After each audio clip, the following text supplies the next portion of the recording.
வரப்போது இதில் என்னென்ன பார்க்க போகிறோன்னு டீட்டெயிலாக பார்க்கலாம். ஃபர்ஸ்ட் ஆஃப் ஆல் மோடி வந்து சொல்லியிருக்காரு 2047 இந்தியா வல்லரசு ஆகும்.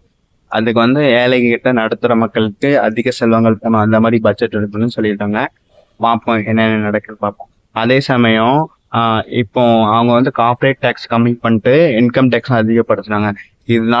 இதனால இந்தியாவுக்கு முன்னேற்றம் வரும்னு நினைச்சாங்க, ஆனால் வரல. ஏன்னா கார்பரேட் டேக்ஸை கம்மி பண்ணால் அவங்க எக்ஸ்ட்ரா துட்டை வந்து போட்டு கொஞ்சம் அதிகமாக பிஸ்னஸ் பண்ணி அதிகமாக வேலை வாய்ப்பு கிடைக்கும்னு நினச்சி பண்ணாங்க.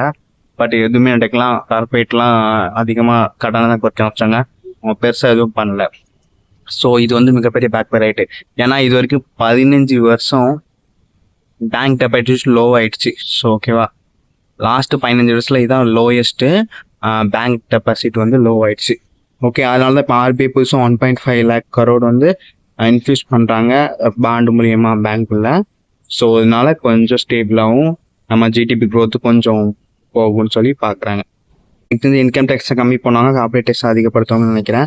இந்த பட்ஜெட்டில் பார்ப்போம், அந்த பட்ஜெட்டில் நல்லா ஃபோக்கஸ் பண்ணி பார்ப்போம். ஓகே, அதே சமயம் இப்போ ரீசெண்டாக ஒரு ஐஎம் பெங்களூரில் ரிசர்ச் பண்ணாங்க. அதாவது ரோடுக்கு ₹1 செலவு பண்ணால் அது ₹3 ஜிடிபி க்ரோத் ஆகுது.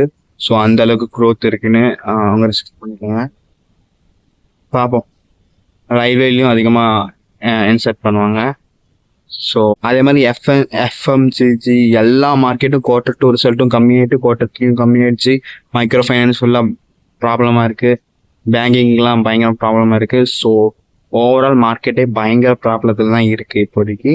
ஸோ இந்த பட்ஜெட் நம்பி தான் இருக்குது. இந்த பட்ஜெட் எப்படி வருதுன்னு பார்ப்போம்.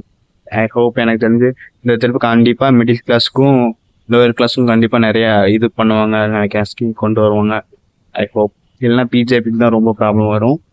ஸோ பார்ப்போம்.